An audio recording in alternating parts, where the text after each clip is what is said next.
आता पुढची बातमी आहे। माळशेज घाटातील काळू धबधबा मुसळधार पावसामुळे प्रवाहित झालाय। धबधब्याजवळ पर्यटक वीकेंडच्या दिवशी गर्दी करतात आणि काळू धबधब्याची मनमोहक दृश्य ड्रोन कॅमेऱ्यात कैद झाली आहेत। न्यूज 18 लोकमतच्या प्रेक्षकांसाठी धबधब्याची ड्रोनद्वारे टिपलेली ही दृश्य।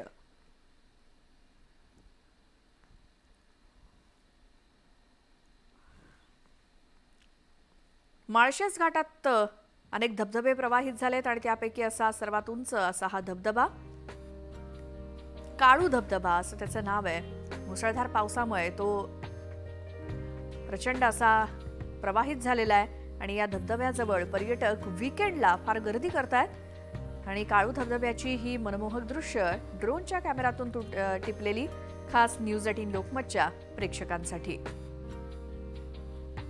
अधिक माहितीसाठी जाऊयात, आमचे प्रतिनिधी सुनील घरत आहेत फोन लाईन वरती। सुनील, अतिशय सुंदर असं वातावरण तिथे झालंय, त्यामुळे वीकेंडला पर्यटकांची तर गर्दी असेलच आणि आपल्याला दृश्यात दिसतंय त्याप्रमाणे गर्दी आहेच। मात्र या सगळ्या पार्श्वभूमीवर या दिवसामध्ये खूप काळजी घेऊन तिथे जाणं सुद्धा गरजेचं आहे। त्यासाठी काही नियम आहेत का तिथे?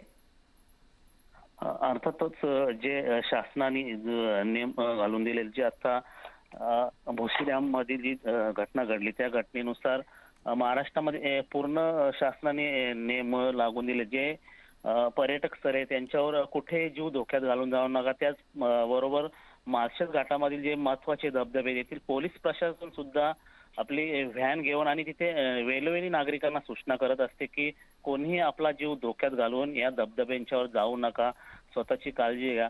परंतु असे काही धबधबे जे ती खूप असे उंच आहेत, माळशेज घाटामधील आपण हा धबधबा पाहतो की या धबधब्यामधून जे कालू नदी आहे त्या कालू नदीचा उगम झालेला आहे आणि अतिशय उंच आणि लांब या धबधब्या पूर्ण जवळ जाता येत नाही, तरी सुद्धा काही येथे जाणारे पर्यटक धबधब्याचा आनंद घेण्यासाठी जातात आणि जीव धोक्यात टाकतात। मागील वर्षी या धबधब्यावर 2 तरुणांनी आपला जीव सुद्धा गमावलेला होता।